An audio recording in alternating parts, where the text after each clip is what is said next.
ఆహారంతో పాటు నిద్ర కూడా మనిషికి గొప్ప ఔషధం. ప్రతి వ్యక్తి రోజులో కనీసం 7 నుండి 8 గంటల సేపు నిద్రపోవాలి.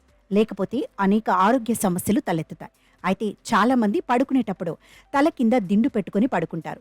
మరికొందరు దిండు లేకుండానే పడుకుంటారు. మరి అసలు నిద్రించేటప్పుడు దిండు అవసరమా?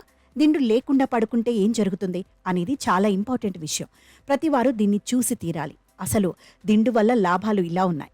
దిండు వేసుకుని నిద్రపోవటం వల్ల వెన్నెముక బెండ్ కావడాన్ని నివారించవచ్చు. ఇది మెడ, తల, సైడ్, బ్యాక్ స్లీపర్లకు ప్రయోజనకరంగా ఉంటుంది. చాలా మంది దిండుకు కేవలం తల కింద మాత్రమే వేసుకుంటారు. అయితే దిండును తల కింద మాత్రమే కాకుండా మెడ కింద కూడా వేసుకోవాలి. ఇలా వేసుకుంటే వెన్నెముక ఆరోగ్యంగా ఉంటుంది.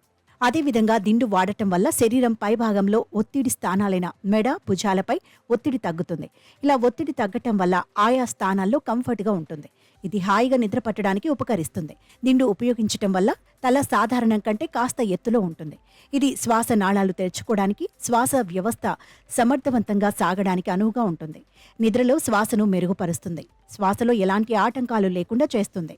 దిండు వేసుకుని నిద్రపోవటం వల్ల యాసిడ్ రిఫ్లెక్స్ ఉన్న వ్యక్తులకు చాలా ఉపయోగకరంగా ఉంటుంది. దిండు వేసుకోవటం వల్ల తల కాస్త ఎత్తులో ఉంటుంది. జీర్ణాశయంలో ఉండే ఆమ్లాలు అన్నవాహికలోకి చుచ్చుకుని రాకుండా చేయడంలో సహాయపడుతుంది.